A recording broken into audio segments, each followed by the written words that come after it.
मुझे चार्ट या फिर ये वाला कंपैरिजन मुझे इसलिए लाना पड़ा कि बहुत सारे बच्चे क्लास 12th में पहुंच जाते हैं, 11th के होते हैं, क्लास 12th में पहुंच जाते हैं, बट उनको यही नहीं पता होता कि जेई मेंस और जेई एडवांस में डिफरेंस क्या है, दोनों के सिलेबस में क्या डिफरेंस है, कितने अटेम्प्ट दे सकते हैं, क्वालिफाइंग क्राइटेरिया क्या है, जो कि आपको फर्स्ट डे पर ही, मतलब फिर मुझे वो अपनी लैक ऑफ इंफॉर्मेशन लगी कि हमने बच्चों को ऐसा कभी बताया ही नहीं। फटाफट एक बेसिक डिफरेंस जान लेते हैं, what is difference between JEE Mains and JEE Advance. ठीक है, हाँ, जेई मेंस में अटेम्प्ट होते हैं बेटा 3 into 2 बराबर 6 बार आप पेपर दोगे, 3 कॉन्जिक्यूटिव ईयर्स, 12वीं के साथ, 12वीं के जस्ट अगला साल और फिर उसका एक और अगला साल। मतलब इस बार आपने क्लास 12th दी, ये 12th आपके बोर्ड्स हुए, क्लास 12th वाले साल में एक, फिर उसका कॉन्जिक्यूटिव ईयर अगला और फिर उसका कॉन्जिक्यूटिव ईयर अगला। अब 3 into 2 क्यों लिखा है? बिकॉज अब जेई मेंस जो है, जेई मेंस वो 2 पार्ट में होने लग गया है, एक सेशन 1, एक सेशन 2। सेशन 1 जो आपका जनवरी में होता है, सेशन 2 जो आपका अप्रैल में होता है। तो मतलब एक अटेम्प्ट में हम 2 बार पेपर देने को मिलेगा। तो एक बार में आपको 2 बार पेपर देने को मिल रहा है, तो मतलब टोटल 3 अटेम्प्ट है, तो कितनी बार पेपर दोगे आप जेई मेंस का? 6 बार। समझे कि नहीं समझे?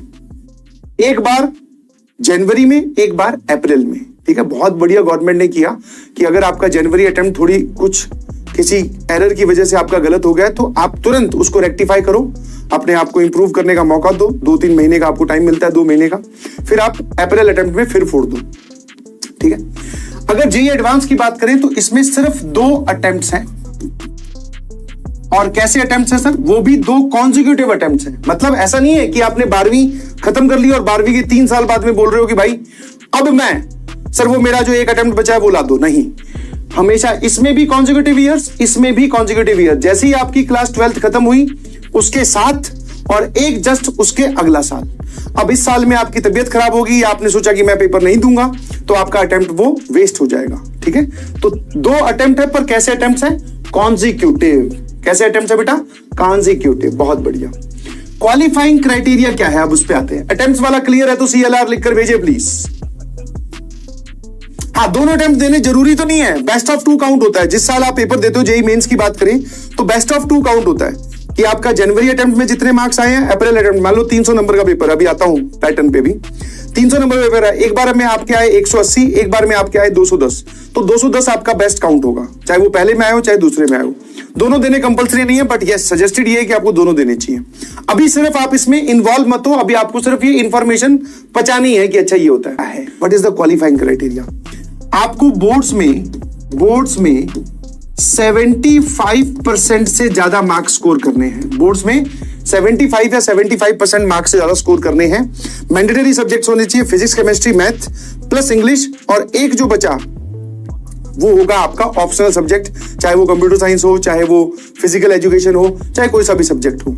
तो टोटल आपके पास 75% मार्क्स से ज्यादा आना चाहिए, या फिर आप टॉप 20% में हो, टॉप 20% ऑफ बोर्ड्स रिजल्ट। ठीक है, आप टॉप 20% में हो बोर्ड्स के रिजल्ट में। ठीक है, तभी आप जेई मेंस का पेपर दे सकते हो। पेपर तो इनफैक्ट आप बोलोगे कि सर जब हम जेई मेंस का पेपर देने जाएंगे तब तक तो बोर्ड्स का रिजल्ट आएगा नहीं, बट जेई मेंस क्वालिफाई होने के बाद में भी आपको कॉलेज तभी अलॉट होगा जब आप इस क्राइटेरिया को मीट करते हैं। समझ गए कि नहीं समझे? है ना? ठीक है, और ये जितनी भी बातें मैं बोल रहा हूं ये जनरल कैटेगरी के लिए बोल रहा हूं, क्योंकि जैसे जैसे कैटेगरी चेंज होती है, ओबीसी, एससी, एसटी, तो थोड़ी रिलैक्सेशन और बढ़ जाती है, but we are talking about general category. Sir इसमें क्वालिफाइंग क्राइटेरिया क्या है? जितने बच्चे इसको पेपर देते हैं, इसके टॉप 2.5 लाख स्टूडेंट्स, मतलब 2,50,000 स्टूडेंट्स एलिजिबल या अपीयर फॉर जेई एडवांस, वो जेई एडवांस के लिए अपीयर करते हैं। इसमें से टॉप 2.5 लाख स्टूडेंट्स जो होते हैं वो अपीयर करते हैं जेई एडवांस के लिए। इसमें आप मोटा मोटा आइडिया मान सकते हो कि जेई मेंस का पेपर है, करीबन 14 लाख लोग देते हैं। 14 लाख बच्चों ने इस बार पेपर दिया है, 13.5 लाख थे, तो 14 लाख बच्चों ने पेपर दिया। उसमें से टॉप 2.5 लाख जो बच्चे होंगे, टॉप स्कोरर्स, उनको जेई एडवांस लिखने का मौका मिलेगा। और उनके लिए भी क्राइटेरिया यही है कि उनका भी 75% से मार्क्स ज्यादा आने चाहिए। अदरवाइज क्या हो जाएगा, अगर जेई एडवांस वो क्वालिफाई भी कर देते हैं बट बोर्ड्स में 75% मार्क्स से कम है, तो फिर उनकी वो सीट नल एंड वॉइड हो जाएगी, उनको कुछ नहीं मिलेगा। समझे कि नहीं समझे? हाँ, ये 12th में। फिर आते हैं pattern and number of papers. ठीक है, नंबर ऑफ पेपर्स मैंने यहां पे बताई दिए हैं, 2 होते हैं, है ना। एक मतलब एक बार में एक होगा, एक सेशन में एक होगा, बट एक ईयर में 2 बार आपको पेपर देने को मिलेगा। 3 अटेम्प्ट में टोटल 6 बार आप पेपर देने को मिलेगा। पैटर्न की अगर बात करें तो फिजिक्स में 25 सवाल, केमिस्ट्री में भी 25 सवाल, मैथ्स में भी 25 सवाल, और उन 25 की अगर मैं बाइफर्केशन करूं तो 20 ऑब्जेक्टिव, इसको आप बोलोगे सिंगल करेक्ट, और 5 इंटीजर टाइप। ये पैटर्न फिक्स है जेईई मेंस का। टोटल कितने सवाल आएंगे आपके पास में? 75 सवाल आएंगे। हर एक सवाल का ईच क्वेश्चन कंटेन्स +4 अगर आप सही करते हो, -1 अगर आप गलत करते हो, 0 अगर आप उसको अनअटेम्प्टेड छोड़ते हो। तो ये पैटर्न फिक्स चल रहा है। हाँ, थोड़ा सा इसमें चेंज हुआ है। पहले ये जो 5 इंटीजर टाइप हुआ करते थे उसकी जगह 10 आते थे, 10 में से कोई 5 करने होते थे, मतलब आपके पास ऑप्शंस होते थे। अब वो ऑप्शंस भी हटा दिए हैं। 20 ऑब्जेक्टिव क्वेश्चंस आएंगे, 5 इंटीजर टाइप आएंगे जिनका जवाब इंटीजर होता है, वो इंटीजर वहां पे भरना होता है। और इन दोनों ही कैटेगरी की जो मार्किंग क्राइटेरिया है, सही करने पे +4, गलत करने पर -1, खाली छोड़ने पर 0। समझ में? इंटीजर टाइप का मतलब है कि जिन सवालों का जवाब इंटीजर आए। एक तो ऑप्शन वाले होते हैं ABCD। एक मैंने पूछ लिया कि इस इक्वेशन के नंबर ऑफ रूट्स कितने हैं, तुमने बोला सर 4 रूट्स आ रहे हैं, तो अब वो आपको 4 वहां पर कीबोर्ड से फिल करके दिखाना है। ठीक है, अब यहां पर आते हैं सर, यहां पर अटेम्प्ट। इसमें पैटर्न क्या है? इसमें नो सच फिक्स्ड पैटर्न। कभी भी IIT एडवांस का, अब आपको यहां से थोड़ा फील समझ में आएगी, कभी भी 2 कॉन्सेक्यूटिव ईयर्स में पैटर्न रिपीट नहीं हुआ है। अब उनके पैटर्न में सर सिंगल करेक्ट भी सवाल हो सकते हैं, मल्टीपल करेक्ट क्वेश्चंस भी हो सकते हैं जिसमें एक से ज्यादा आंसर हो, मतलब ऑप्शन ABCD है, may be possible answer ABC हो। फिर इंटीजर टाइप हो सकते हैं, match the column, matrix match, ठीक है, पैराग्राफ टाइप, बहुत सारी वैरायटी जो है वो यहां पर एग्जिस्ट करती है। तो इनका कोई भी फिक्स पैटर्न नहीं है। ये पैटर्न आपको तभी पता चलेगा जब आप पेपर खुद उस दिन देने जाओगे। मतलब हम भी पैटर्न तभी रिवील करते हैं जब हमारे पास में पेपर आता है कि भैया इस बार का पैटर्न ये है। ठीक है, और एक दिन में इसमें 2 पेपर होते हैं, that is paper 1 and paper 2, है ना। जबकि जेईई मेंस आप देने जाओगे तो आपको उस दिन एक ही पेपर देना है। 3 घंटे का एक पेपर हुआ, यहां पर 3 घंटे के 2 पेपर होंगे, तो मतलब आपको उस दिन 6 घंटे पेपर देना है। समझ गए? है ना, बहुत बढ़िया। अब आ जाइए सर सिलेबस। दोनों का सिलेबस ऑलमोस्ट सेम है, और वो सिलेबस कहां से डिफाइन हो रहा है सर? NCERT से। ठीक है, ये भी सेम है। दोनों का सिलेबस मेंस और एडवांस का with respect to mathematics same है।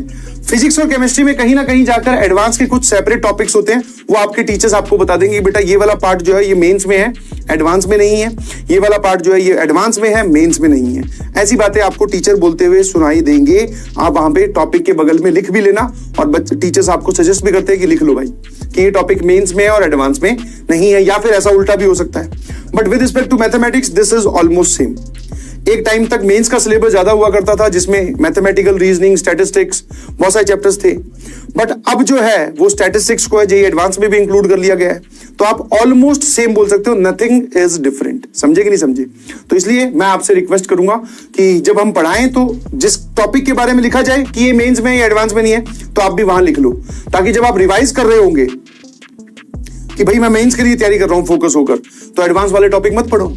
मैं एडवांस के लिए तैयारी कर रहा हूं तो फिर आप क्या करो, सारे टॉपिक पढ़ो, हाँ, जो एडवांस की सिलेबस में है। ठीक है, फिर आते हैं टफनेस लेवल। ऑब्वियसली सर ये थोड़ा मीडियम साइड में होता है,